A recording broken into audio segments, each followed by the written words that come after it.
Hello, and welcome back to the Let's Address It podcast. And ladies and gentlemen, I have a very, very special guest here with me today. I've been knowing this beautiful young lady for about maybe 12 years, and she's nothing short of amazing. Without further ado, on the Let's Address It podcast, please give a very warm welcome to my sister, Giselle Driller. Hi, baby. Hi, sister. How you doing? I'm well. How are you This today? pop, The pop? apparently. What Yeah. pop? The button in the skirt. Girl, I'm fat. Well, girl, you are Versace from head to toe. Ah, yes. Come on, get comfortable. You have on Versace from head to toe, my girl. The belt, the ring, the earring. Okay. So you guys, listen, you guys. This has been my sister for, when were we, in 2012? 2012. We met in 2012. 2012. You can't, tell a story how we met. Well, we were in a really special situation in our lives. Listen, you guys. So I was locked up, you guys, for, I'm not going to get into why I was locked up during some time. And I was in Montgomery County.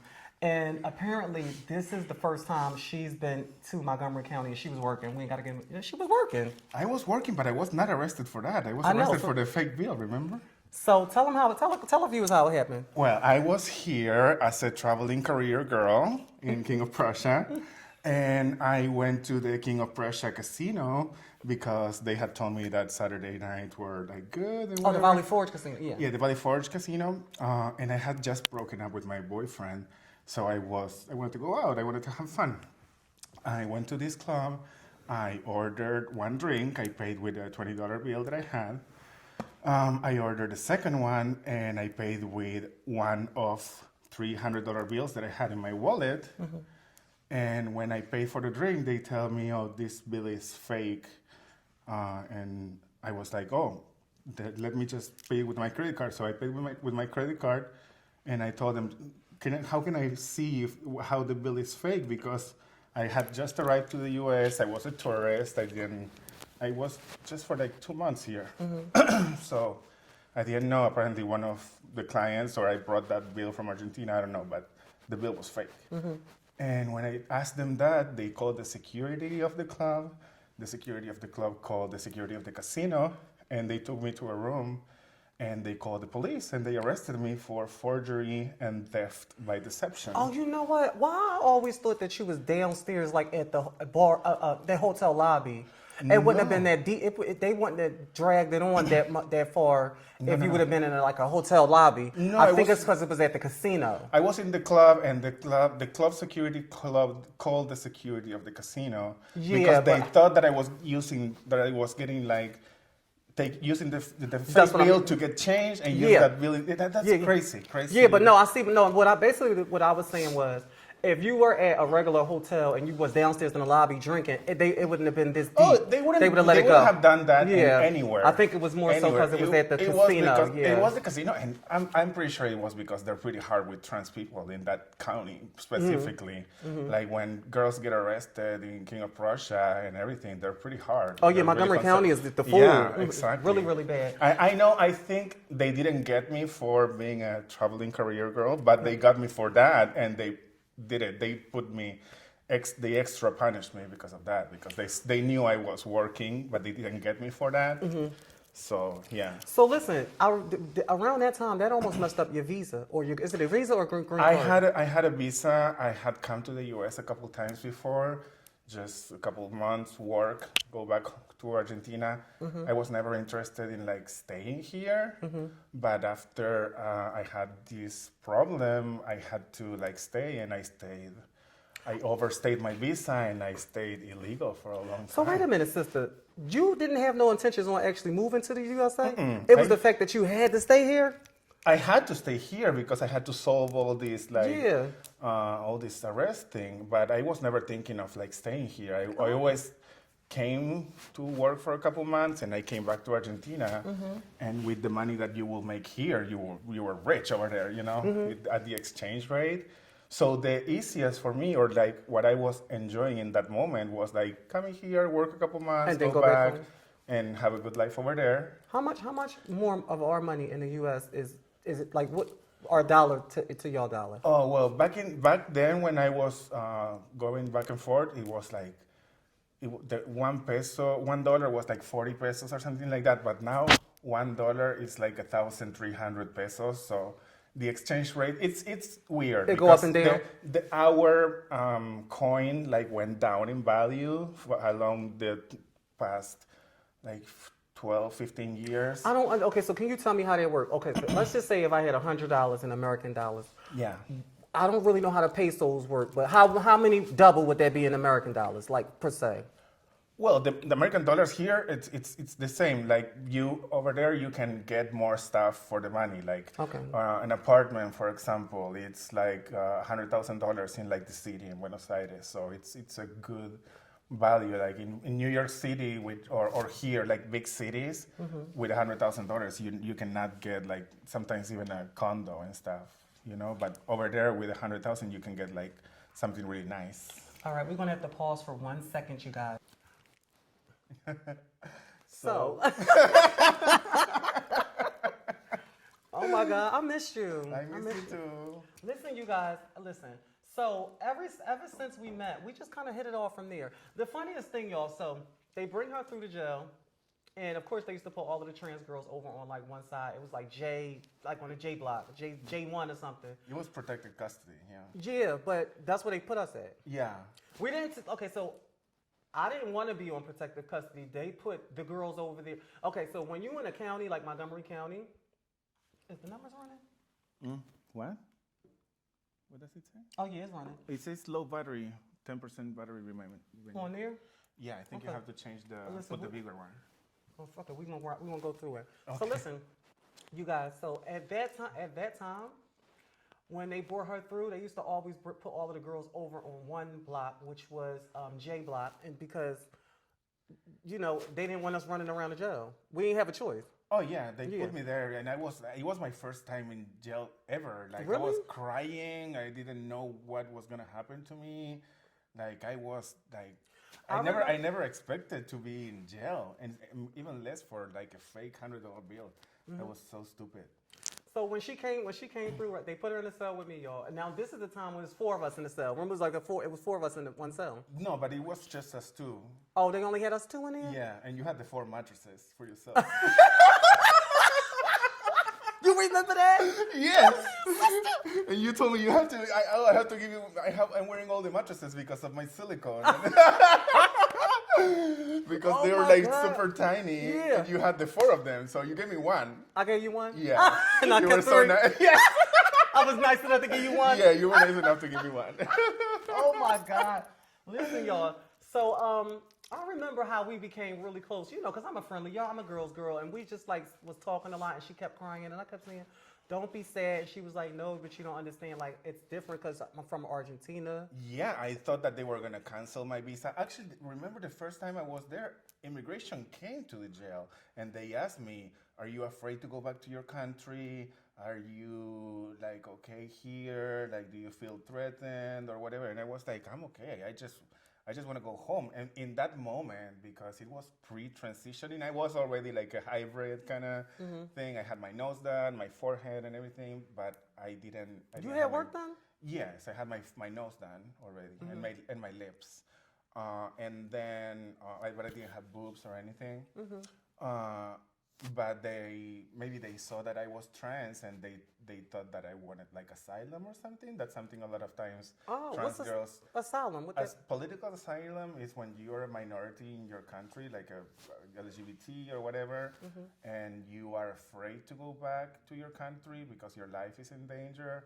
That's how a lot of girls get papers here. Like they ask for political asylum. Girls from Brazil, Honduras, El Salvador, countries where it's like dangerous to be trans. Like where it's okay, got it. If it's dangerous to be trans in your country, the U.S. gives you political asylum. Sometimes it's really rare for Argentinians because over there in Argentina we have really open LGBT laws. It's relaxed. The law. Yes, and it's a pretty good country for being gay, especially lately after they approved gay marriage and everything. Oh, that's decent. Yeah. So you guys, I remember she was crying in the cell. I gave her a hug. We talked a little. And about the second day, she wasn't coming out there. So I said, girl, you got to come on out the cell. She said, no, I don't want to go out. I don't want to go out there. I was scared. I was always like looking at these like shows from jail or whatever, and I was like, oh my God. I barely spoke English because remember my English was more broken when I first came. I didn't have the fluidity that I have now. So I didn't understand how people spoke because I was always only used to like listening to the TV that people speak really clearly and politely, and no, I didn't understand the slang of jail. So you guys, we just hit it off instantly. Did I leave before you left before me? Didn't you? Yes, I was only there for like a week or so. A week, yeah. Yeah, because like once, I think it was right before Labor Day or something. It was a long weekend, so I got there on a Saturday, and I couldn't see a judge until Tuesday. When I saw a judge on Tuesday, they gave me a lawyer or whatever. The lawyer let me go under oath, or I didn't even have to pay a bail. Really? Yeah. Oh, that's pretty decent. Yeah. But it was so stupid. It was just $100 bill. And I paid for the drink. It's not like I ran away with the drink or anything. I paid for the drink, but they still wanted to like give me a hard time. So listen, now I'm getting up there in age. How did we reconnect when I got out? How did we find each other again? Well, I gave you I called you and I put money in your books. And, Oh yeah, I remember that. And you called me when you got out, and I think we added each other on Facebook. And we stayed in touch. Yeah, we stayed in touch. We stayed in touch. So y'all, this was back in 2012, and me and her have been the best of friends ever since then. Am I your only black girlfriend? No, my sister-in-law is black, actually. Really? Yeah, my sister-in-law is black. I have not black American black, but I have black Dominican friends. But I knew back in Argentina, and I have black friends in other parts of the world. I have a black friend in Paris, and you're not my only token black friend. No. Okay. So listen, y'all. I remember she came to Philly and she came to see me. This was years ago. I want to say about a little over 6 years ago. And I had her in the club, y'all. And she kept saying I'm the only white girl in the black club. Yeah, it was funny. And I was like over there. Oh my God, sister, give me a hand. I love you. I love you too. You always been a sweetheart. Yeah. And you always been so nice to me all the time. Yeah, and I always call you whenever I need advice on something or yeah. So now let's get to the next part of this because let's talk about procedure. Is this her mess? This is Toast. Toast, what's that? It's the brand with the teddy bears. Really? Yeah. Is it really expensive? This is beautiful. What? It's not that expensive, How no. This one was like 300 something. Oh, okay. Yeah. So listen, you guys. Listen, you. So you had a lot of work done. Yeah, a little bit. No, girl. I'm 100% natural. I don't know what you're talking about. Okay, so explain to my viewers, because we talk about procedures and stuff like that. What all did you have done? Can you send me the before and after? Because I know I still think I got a couple of them. I will send you the first. Tell it.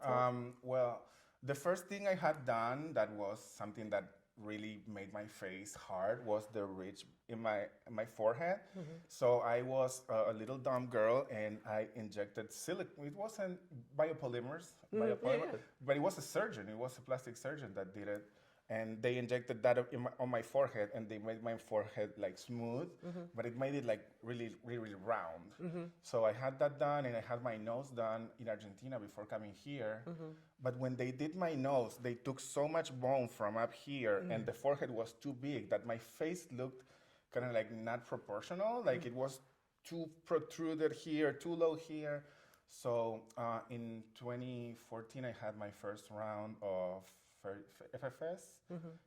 I remember it was Beyonce's birthday, September 4th, and it was the day that Joan Rivers died. So that's how you remember? Yeah. I had the first round of FFS, and when they tried to remove the silicone that I had in my forehead, they left a huge dent here. Like they took silicone from here and not from. It was a mess. Mm-hmm. They made my nose worse.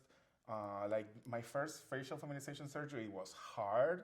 And they made things like worse than it was before. So where did you go the first time? I went in Boston to Jeffrey Spiegel. Oh, in Boston? Boston, okay. Yeah, Jeffrey Spiegel. And who did your second one? The second one was him too. The first one he did a little fat transfer to the cheeks, but it reabsorbed. So when I went for the second one, because he ruined my nose, the forehead, he left me with this huge dent here. My jaw was uneven, so it was a mess. Why you go back to him twice? Because the second time, the things that I had already paid, he didn't charge me for them. I only had to pay for the anesthesia. So I only paid extra for the cheek implants. Got it. The second time I got the cheek implants. So, but the first time was like $40,000. The second time was like $10,000. So it was a lot of money, like all of the times. At this point right now, because you look beautiful now. We was just out to dinner the other day. Yeah. And we ate crab boil in the hood, mind you. She kept saying, "Ooh, the ghetto." Baby, we was up Chester somewhere. It was very urban. No, but it was not. It was the nice. food The was food really was good. good. The Okay, food so was what was the really name of it? Something Crab. Mr. Crab. We was at Mr. Crab. So if you're in Philly, check out Mr. Crab. It's on Chester Avenue. Yeah. Anyway, I looked at you and I was like, you look so much more feminine. Yeah, Your work settled. I had my last round of FFS. I did it in Argentina for like a fraction of what I did here, and it was the one that actually was like, okay, I finally looked the way I wanted, like the one that tied the knot. Yeah. Okay. Yeah. You're not getting any more work done, are you? I am not in my face for now. I am thinking of Is getting. it addictive? Huh? Is- Yes, it it is is? addictive. Okay. It is addictive, and when you have anxiety and everything, and you like, you're always looking at yourself and seeing what you want to fix and everything. So, and especially doing this kind of job when you're like working and making like disposable income, and you're like, oh, what am I going to do? Okay, because you got another surgery. Yeah. I get it. Yeah, what I want to get done now, it's a gastric sleeve, so I can like lose the weight that I've been gaining. You don't think that's gonna make you look too? Yes, I have friends that had the gastric sleeve done and they lost all the weight and they didn't look as good as they That's looked what I'm before. saying. It'll make you look too. Yes. You're supposed to be thick. Yeah, I am supposed to be thick. Busty thick. Yeah, but I am a little too thick right now. Yes, bitch, Muffin top. I'm 230 pounds. Really? Yes. What's your ideal weight? Like 200. 200? I am 6 feet tall, so I like being thick. And when I see pictures of like the goal weight that I wanna be, it's like 200. I am a big man. Stop saying that. Okay, so sister, where we left off at, I was asking you about the voice surgery. Yes. Was that something you would consider getting done? I will consider getting it done if I see like better results than what I've seen. I have seen many girls that end up sounding like a sick dog afterwards, so I don't want to sound like. Oh, really? Yes. Oh. I've seen some. I've seen some that sound pretty good, but I've seen some others that don't. And even if I had a much more feminine voice, I'm still 6 feet tall. I still wear a 12 size shoe or whatever. I still have big hands, whatever. I think the message that we have to put out there is not to be like 100% passable and not detectable in society, but to accept ourselves Yes, agreed. and accept that we all come in all different shapes, sizes, colors, different voice tones or whatever. Because if you are trying to always reach the perfection or the 100% womanhood, you're gonna be really disappointed when it gets to the point of like, okay, you have the voice, you have the body, you have everything, but you're still a trans woman. Like Yeah, nowadays, the message that we're giving people is trans women are women, or like we tell kids that want to transition, like, oh yes, you're getting these hormones and these blockers and you're going to be a woman. And it's not like that. Like, we're always going to be trans women. There's always going to be something that we want to fix or change. And I don't think I mean, of course, surgeries help you with your self-esteem and your dysphoria and everything. But even, I mean, so many years, and it's like, it's never enough. Like, it's never going to be like the nirvana of like, oh yes, I don't have to do anything more in my transition. There's always going to be something. And even the cruelest people are the dolls, like the girls within the community, because sometimes they see, even if you tried, like you had all this work done in your face, your body, or something, if you don't fit with what they want from you, like, oh, they call you a brick or they call you a AGP or whatever, and it's What's like the AGP? autogynephilia, like those cross dressers that get dressed Oh my God. only to like get turned on with Oh my themselves, God. and like, no, no, no, no. I have been like playing with dolls since I was 6 years old, putting on my mom's clothes or whatever. It's just like I think it's healthier for me to accept myself the way Yes. I am, and like, yes, I know there is a surgery that can help me, or even voice training, but I don't want to feel like I'm playing a character all the time. I don't want to feel like I'm faking it. And like, voice training, supposedly, once you like master it, and once like you already practice and practice and practice, like it becomes your new voice. But it's, I feel kind of awkward whenever I'm trying. Like, yes, Oh, I'm sorry, you guys. I'm filming. I'm gonna call you back. I'm filming. Sorry, you guys. and it's like I can fake my voice whenever I have to. Like if I pick up the phone for a client or whatever, it's like, "Hi, hello, how you doing? When would you like to see me?" And but I feel dumb. I feel dumb my because God. at some point, like your real voice is gonna come out. At some point, you're gonna sneeze and you're gonna be like, "Oh, so at some point, You're comfortable yeah, with I'm yourself. comfortable. I don't mind, and I'm not the kind of girl that is like trying to pull a trade, or have the heterosexual masculine muscular man. Like I prefer to be with guys that are attracted to trans. trans. And usually, and I asked this. I have my OnlyFans, so I asked my fans in some of my videos, like, I'm thinking of getting this surgery, and the ones that pay my rent, the guys that pay my bills, are like, no, don't do that. We like you like this. Like the voice is part of your personality and why we like you or whatever. So I'm like, if the people that pay my rent and my bills are Amen. not into that, and they don't want me to get my voice done, why am I gonna get my voice done to make happy other girls that are never gonna be, that I'm never gonna be enough, that never gonna have enough. You know, I love my trans friends in the community and everything, but it can be cruel sometimes. yeah. Yeah.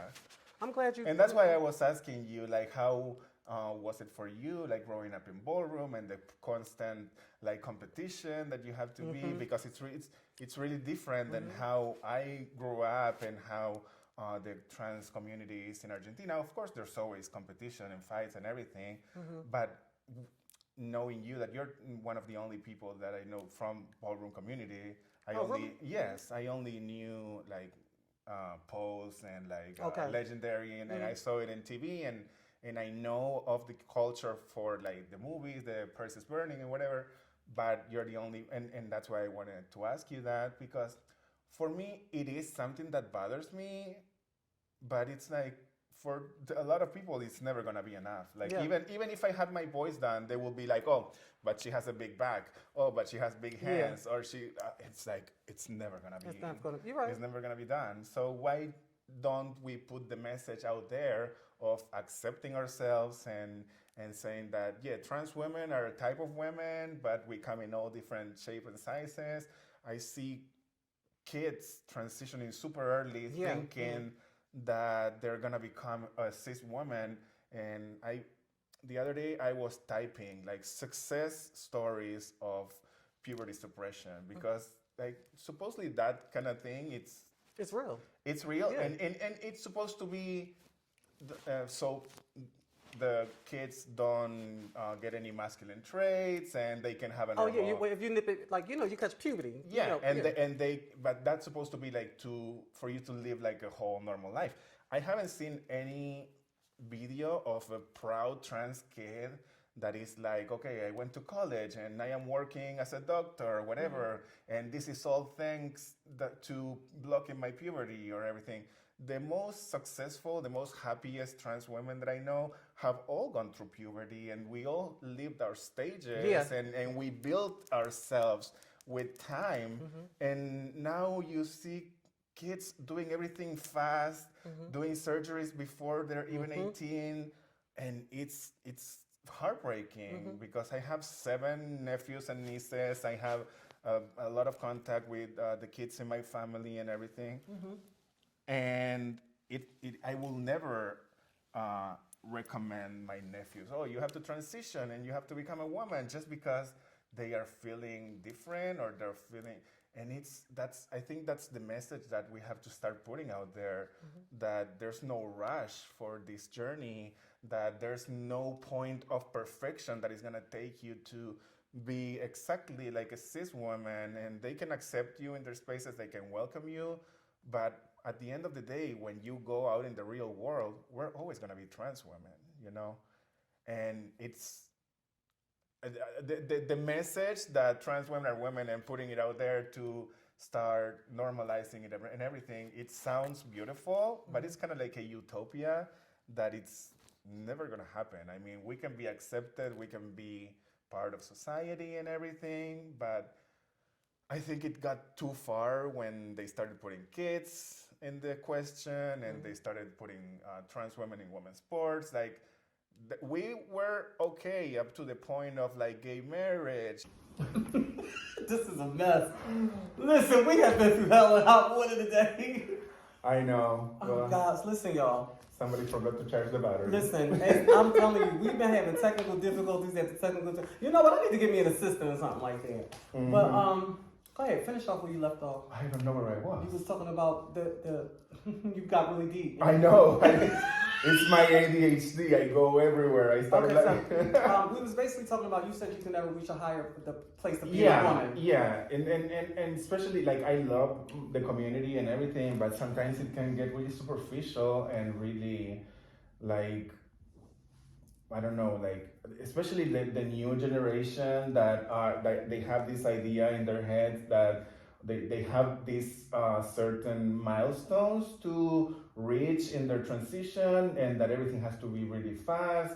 And like, instead of like, yes, when I started, it was like, okay, first a little hormone, then like you start with the laser and everything. Now you see kids getting like boobs, everything like so fast. And back to back. So fast, yes, and back to back. And I was looking at a bunch of videos online, and actually the doctors are recommending for kids to do it so fast. Really? Yes. Oh, wow. I actually was in a cruise. I was in a catamaran sail in Santorini, and there was a lesbian couple there, and we were talking and everything, and it came to the conversation that they have a kid and that is trans, and the kid was like 7 or 8 years old. Are you serious? And there was a lesbian couple. One of them had a goat skull tattooed in her chest. So I was like, these people are really gonna a skull? Like this kind of gold? Like hard? No, goat. Like just like a gold skull. No, like a goat. A goat. Yeah, like the animal goat. Oh, the like goat. with the horns and everything. Okay. So, like a satanic tattoo. Yeah. Yeah. And I was like, these girls are gonna make a kid transition that it's only like 8, 9 years old, and they were like, oh, but she's so good, and we don't want her to turn bad or whatever. Like, so you want to have a trans kid, but you don't want them to become a tranny. You are hoping that you're gonna mold your kid into becoming a woman, and it's before not like, that's way too young. Yeah, they don't even know. Way too young. And I asked them, like, are you guys thinking of blocking her puberty? Because I mean, I understand hormones and everything. Like, after you're 18 and you want to do whatever you want with your life, okay, perfect. And I know gender affirming care is like saving care, and for us that we made the decision to transition like with time and informed and living in a society, we made the transition like with time and with experience. But they're telling these kids to block their puberty, to start doing all the procedures, like, and these women were telling me, oh yes, because she's only gonna be in hormones for 6 months. That's what the doctors recommended, for her to be on hormones for 6 months before her bottom surgery. What? Exactly. What country was this in? We were in Greece, in Santorini, but these ladies were from New York. They were they were from upstate New York, I think. But they was gonna have that procedure done out of the country. No. They were on vacation, and I met them there. It was like totally unexpected, and No, but what I'm trying to say is, that's illegal for them to do that surgery here in the States, right? To a 7, 8-year-old child, right? an 8-year-old child. They said that she was already self-identifying as trans, and Yeah, but correct me if I'm wrong, y'all. And I don't know. I don't think that you can. Is that possible? That you can self-identify. Like, look at Just no, I'm Jennings. talking about far as the surgery. At The 8. surgery at 8. I don't know if the surgery is gonna be at 8, but they were already thinking of putting her on puberty suppressants. And what amazed me the most, not amazed me, like what shocked me the most was for them to say that she had to be only on hormones for 6 months. Yeah. Whenever, maybe, like, okay, yeah, you put her on puberty suppressants and she starts getting surgeries at 16 or whatever. Mm-hmm. It's still too soon. Mm-hmm. And I think puberty and like developing and the changes that your brain goes through in puberty are much more than just physical or Mm-hmm. more than just having a deep voice or whatever. Like, the changes that you go to in puberty, like, you have to go through in order to make the decision of basically ending up with no sexuality at all. There's a lot of cases of trans kids that did transition and now they have no purpose. Like, girls that had bottom surgery and they transition and now they're like boys with a vagina that sometimes is not functional. Like, for us, we have to start telling these kids that bottom surgery is really rare in the trans community. There's not that many girls that go through it because it's a really risky surgery, just like my boys. Like, the boy surgery is risky, the bottom surgery is risky, and it shouldn't be like the goal of the transition. It's okay, I have to get my hormones, my laser, my boobs, and my vagina in a year. It never happens like that. Never. And they are putting these kids as guinea pigs. They're trying on all these treatments and putting them on these puberty suppressants that are the same drugs that are given to rapists, basically, for them to chemically castrate them. Yeah. They castrate them chemically.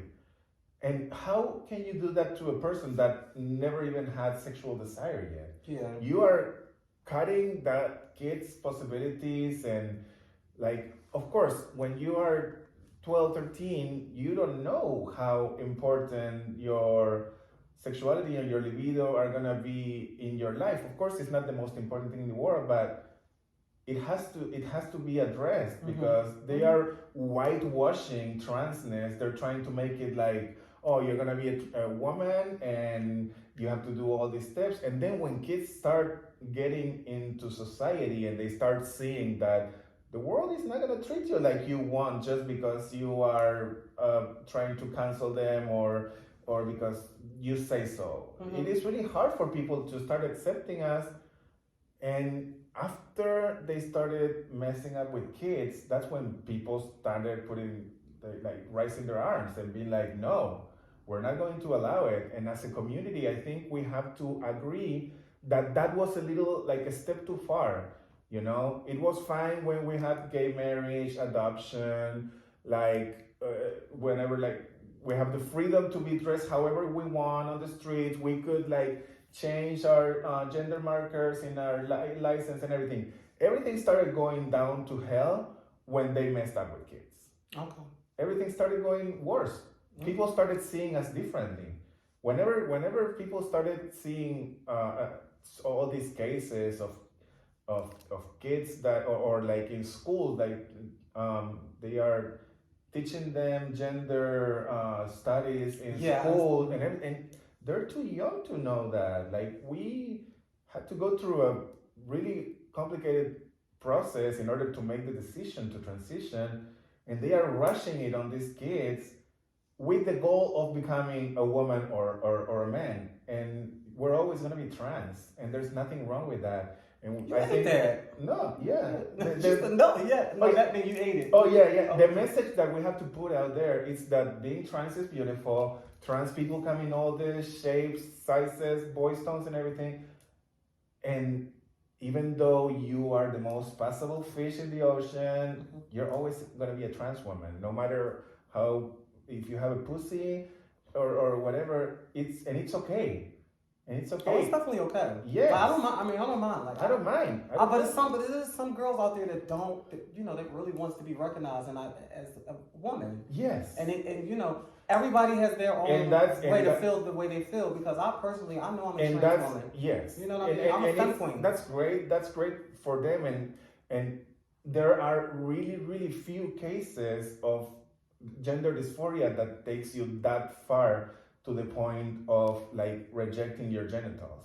But as we have been in the community for so long, and there are not that many people that actually go through that far, because we know that surgery that is not the most successful. Sometimes you can have it obstructed if you don't dilate properly. Sometimes you cannot reach an orgasm anymore, like the sensitivity. Imagine when they are doing your boobs, they're just cutting you a little bit here, and sometimes you lose sensitivity in your breast. Imagine like inverting your whole penis, putting it inside your body, sometimes putting a intestinal lining or whatever. They're doing all these things, and they're making these kids like not develop properly in order to have the tissue that they're gonna need in the future. Because if you block your puberty, your parts are not gonna develop. You're gonna have the parts of a kid, and then when it's time to actually have a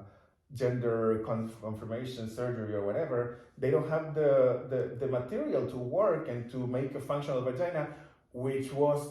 I never thought about it that way. Yes, you have a micro penis and you're trying to make a vagina out of it. It's ridiculous. I never thought about that. Yes, and we have to start thinking about that because... Sister, you're really smart. Yes, these kids are suffering. And we're giving them a message that trans women are women and you're gonna be a woman and society is gonna have to accept you, and whoever doesn't accept you, we're gonna cancel them. Like, it's everything connected, like woke, cancel culture, all these like over extremist kind of points of view, and it's hurting our community more than it's been helping them.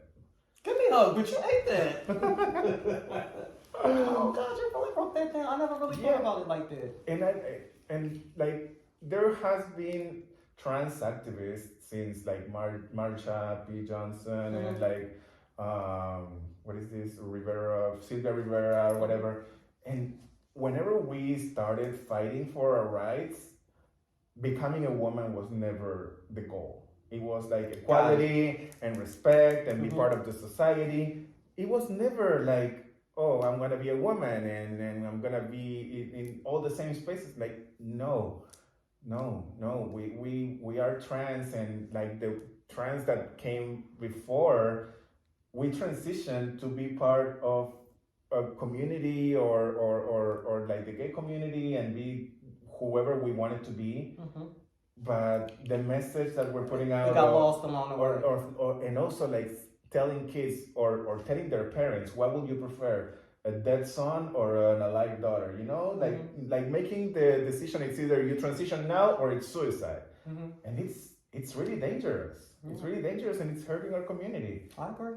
Yeah, and it's hard for me to actually be vocal about it because you can be treated as transphobic. A lot of people can be like, oh, that's transphobic. Oh, this is the perfect platform for this because a lot of people watch and will view, and this topic has never been... I have been part of the gay community since I was 16. I started going to the gay clubs when I was 16. At 17, to my Catholic school graduation, I took 2 trannies and a gay boy, and it was a scandal. So I have been part of this community. I have lived in Argentina. I have visited Europe. I know the community from all these parts in the world, and these things that is going on now in America, it already happened in Europe, and now they are canceling all those programs of puberty suppression and everything. They are canceling it in a lot of countries where it started because they proved that it doesn't work. It doesn't work. And I'm not transphobic for trying for people to open their eyes. Yeah, no, everything, all of this is money. It's the pharmaceutical industry that want to keep kids medicated for life, because once you get a sex change, you still have to take testosterone for the rest of your life because you get osteoporosis if you get a vagina and you get your testicles removed, you still have to supplement testosterone so your bones don't get weak and break. Oh, really? Yes, even after you have a sex change, Oh, it's not wow. like yes. I never knew that. To all of my people that have gotten their SRS surgery, is this a thing? I didn't know that. Yes. Okay. Yes, and you still Well, you're very smart. I know you wouldn't sit here and tell me a lie. Yes, and it's so. You know how fucked up the economy is here in America. How bad the opioid crisis was, when they were prescribing opioids to everybody. So this is the same pharmaceutical industry that created the opioid crisis, and now they're creating this other crisis in order to profit from us. Oh, wow. And it's this is a very deep conversation, ladies and gentlemen. We have Giselle. Speaking of Giselle, how is she? she's good. Today I'm not Giselle. Today I'm Andrea. You're Today, Andrea? yeah. Yes. But you're about to go be Giselle. Oh, yes. So listen, let's address it. You Yeah. are an OnlyFans content creator. I am. And you are extremely good at what you do. I try. It was a time a few years ago, and we were sitting in the car. We just got done coming from eating from somewhere, and you was asking me how I was like, I'm doing good. I said I got $10,000 saved up. You said you do. You said I got you said I got 100,000 saved up. Well, that was when I was saving for my house. I don't have 100 saved. I had to pay. But she ate that. I was like, no, sis, I got 10,000. Put up, and she said, I got 100,000. Well, I try to be humble, but I don't brag. Well, I was saving a lot of money so I could But buy you my make a lot of house. money. I used to, not anymore. I used to be traveling all the time and touring, and it hasn't been that good lately because the economy is not the same and it's oversaturated. Of course, because there's trains everywhere. We're not the special thing anymore, and people hate us now. People hate us because of that thing. We're not back in the day. We were the unicorn. We were the dolls, and now we're the annoying people trying to correct people. We're trying to correct people on their pronouns or whatever. People don't treat us like the unicorn anymore. People be like, we're Karens now. I know, because if you say the wrong thing to a transsexual, the first thing they do is take a phone and start recording you and be like, oh, you're harassing me, or you're misgender me, or you're dead naming me. What the fuck is all those terms? Whenever I started in the LGBTQ community, there was no rules. Now, if you call somebody for their old name, oh, you're dead naming me, and that, there's so much stuff there. What the fuck? It's just we used to joke with that. I just joke with you with that. And it's okay. And it was okay. They're making it look like transitioning is this kind of special place where everybody is gonna be so positive, and you're gonna be a fairy, and you're gonna be not a fairy. And you're gonna be so special, and everything is gonna treat you like, oh yes, go girl, Hercules. You're gonna be a wonderful woman, and transitioning is hard. It's very hard. Transitioning is hard. You shouldn't be making this you should support your kids to transition if they want to transition socially. If they want to wear whatever they want, let them wear whatever they want.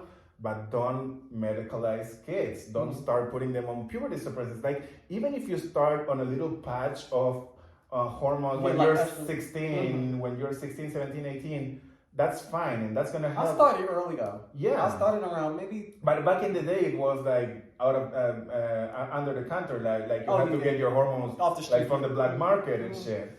And now the medical community is putting all these steps and these milestones that you're supposed to be doing. They're trying to make transition this little book of how to transition.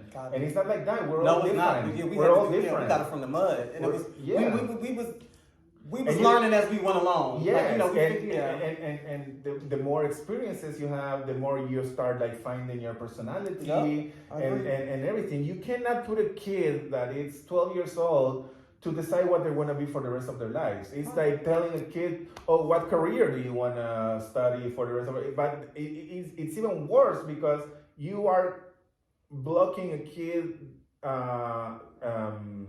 the possibility of a person to have a libido. Yes, and it is important. It is important. Like people say, like, oh, you shouldn't use the word transsexual much because transsexual implies a sexual connotation to it's transgender now. But we did this like for sexual reasons too. Like it's not just because I want to be. It's because we it's like. It's a lot. Yes, it's a lot. It's a lot of things. It's not. Ladies and gentlemen, you are on the Let's Address It right now with Giselle Driller. So listen, wait a minute. So just what? You were married. You are married. I have been married for 10 years. Okay. Yes, I am a married lady of God. You put up your. You're well kept one. You're well kept one. She's been married, you guys, and she purchased a very big house. I won't say what you want. Care to share where you live at? I live in Minnesota. She lives in Minnesota. Is it expensive to live in Minnesota? It's not that expensive. Like a house that big, I could afford that house because it's over there in the middle of nowhere, and I have to live there because of my husband's job, and I wanted to live my real housewife kind of fantasy. Yeah. So yeah, but a house like that in New York or Philly or whatever, it will be much more expensive. It's not a really expensive market, but I could afford a big house with my budget. The house is beautiful. It is. I love it. Sometimes I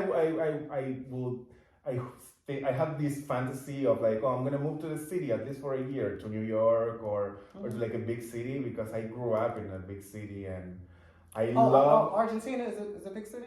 Buenos Aires is I'm from Buenos Aires, which is the capital. It's a big city, kind of like New York. It's really? Big, yeah. Okay, it's not third world, you know? Yeah, it is. It poverty stricken. No, it's not that poor. It's not as poor as other countries in Latin America. It is, but we have really poor areas. Okay. Yeah. But Buenos Aires, the city of Buenos Aires, it's beautiful. Like we have to go together. I would want to go. Yeah. Is there any black people over there? Not many. Not many. That's why a lot of Argentinians. I'm loving this Versace little get up. I told him I picked this outfit out for it, and I'm acting like this is my first time seeing it. A lot of people in Argentina have a fetish for black guys because so I can come over here because we're the rare. Of course, yeah. Wait, if y'all money cheaper than ours, I'll be cleaning for a lot. Oh no, you're gonna be successful. You're gonna get attention and you're gonna get a lot of trade, but I don't know if you're gonna clean up like money wise. If you want to go be a slut, go. But if you are expecting to make money out of them, no. Okay, so let me ask you this. Because we talked off the back end, and you said you really want to like slow down on the OnlyFans. No, I want to slow down on the traveling and on the touring and the traveling career girl kind of thing because I need to like. Now that I have my house, I want to stay home more and I want to be with my dogs and focus more on creating content and creating other kind of content besides adult content because I don't know, this is the first time that I'm actually having a conversation with someone and speaking and like showing people my funny side, my personality or my funny side or my how I think, you know. And I want to start like doing that more because I love Giselle Driller and I achieved so much as Giselle Driller, but I don't know if I want Giselle Driller to be my legacy and people to know me because of my adult work only. I want people to start to get to know the real me and see that we use our head sometimes to think. How intelligent you are. Yes. Tell them and that we can be funny and that we can be nice and not this image of trans people that we have now that is like this anarchist, communist, like all of these people that are using our community to be part of their, I don't know, their agenda or whatever. Okay. Yeah, it's kind of like we have been seeing a lot of weird people infiltrate into our community because we had been called gatekeepers if we didn't accept them. But we have been seeing that we open our arms too much. Like, Yeah, yes, agree. yes, we need to And start. that's the same with ballroom. We need to start. That's the same Yeah, with ballroom. we I need feel to. like we opened that gate up too. We opened it up when we got it open. We left it open for this. Yeah.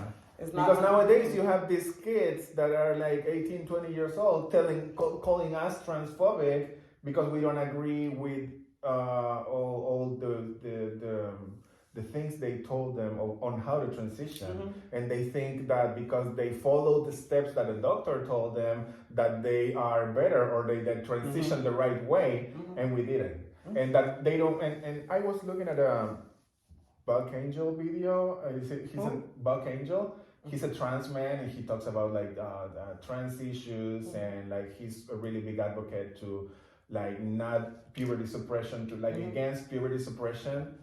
And there was this girl that was having an interview with him, and she was like, my doctors told me that I was gonna be a woman and that I was gonna be equally a cis woman just like anybody else, and that made me hate trans women. That made me hate the idea of being a trans woman or being a trans woman like those, you know, like the ones that are kind of cloaky, or the ones that you can see that are trans women, or the ones that I don't know if you saw the TV show Veneno. Well, that's really good.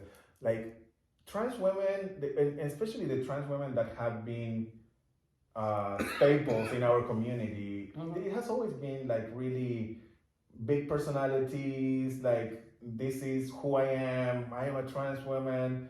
It was never like the yes, I'm gonna be a woman, or I'm not gonna disclose to this person that I am trans until I am in like a third date or whatever. Like, it was always it's so different. It's very different. And it's scary. I don't know, maybe I'm getting too old, and the new generation is not the most the one that represents me the most, or the new motto of transgenderism.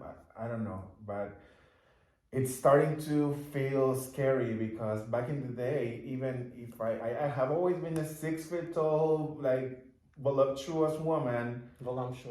Yes, and I had never got as many looks as I am getting now. Like, people now, they see that you're trans, but for society, a lot of times you're public enemy number one. Like, there has been so much, and people have been so fixated on the issue of trans that people are turning against us.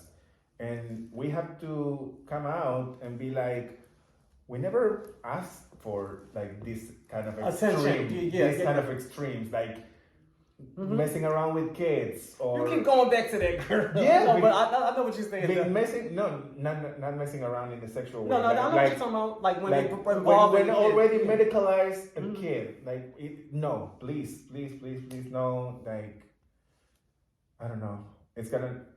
I love my nephews and my nieces, and I had a great relationship with them growing up. They have known me since before transition. I transitioned and with them, and I will never recommend this to a kid. No, I totally agree, 100%. I will never do that, and it's turning sad. It's turning, I don't know, like they're fucking it up for us. I agree. They're fucking it up for us. So, you guys, listen, we've been going for a while, like little baby. We've been going for a while. What's next for you? Okay, so wait. This is how I typically close out my show. I ask this question: if you can talk to your younger self, like baby Andrea, what would you say? What would you say to baby Andrea? Okay, RuPaul. Girl. That it is going to be rough. That I don't know. Everything that is gonna happen to you is gonna make you stronger. Yeah, I can agree. Like everything. Like, I didn't talk about like somebody trying to kill me. There's so many things that I can talk about, and how I got to this point of acceptance, and like I don't care if somebody tells me something about my voice. Somebody tried to kill me before. I was almost about to be deported of this country. Yeah. There's so many stories that made me this strong and maybe confident or whatever. And I want people to get to know my story too. Yeah. Besides my adult work, that is what like pays my bills. I want to start doing content that I am proud of and something that my mom can watch. You know what I mean? Yeah. When we was just talking the other day at the restaurant, you were saying that you wanted to start. I want to start my blogging own like bloggings or podcasting or like travel blogs. Mm-hmm. I want to start like showing the different sides of the LGBTQ community in different countries too. Like I want to go to Thailand. I want to go to like Europe again. I have a lot of friends in. And see how different we are, because they are trying to make transition like this heterogeneous kind of thing, like this whitewash kind of like version of transitioning, that it's all rushed and based on surgeries and stuff and not on experiences. Like you have to live your life, let your feelings guide you or whatever, but transitioning is not something that you have to rush, and that you or stages that you have to jump in your life. Like transitioning comes with the time. Yeah. And you enjoy your transition because you get to know yourself through each process. And like a butterfly. Yeah, like, and everybody's journey is different. Very much different. You cannot put kids into telling them, this is gonna be the steps that you have to follow through, and the end result is you becoming a woman, because it's not realistic.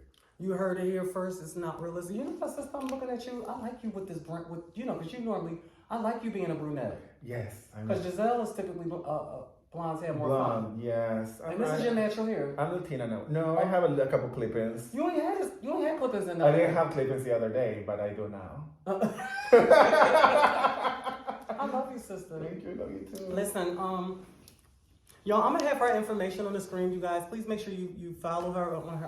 How many followers you got on Instagram? On Instagram, I have like 36,000. Oh, really? Yeah. Okay, so yeah, I'm gonna put her Instagram on there. So if you want to follow her, and she said that she wanted to start vlogging and stuff like that, and just doing different things. You said you wanted to do it while you was traveling the world. Well, yeah, I want to do like travel vlogs. I want to start talking about my life experiences, or the way my feelings, whatever. Yeah, like a little Trisha Paytas with a dick. You know what? All right, but listen, you know the name of the show is Let's Address It, right? Let's address it. On the count of three, let everybody know which show you are on. 1, 2, 3. Let's address it. Go ahead, the film. Let me see the little voice. Let's address it. Let's address it. That's hot. Bye, you guys. It's a wrap. Bye.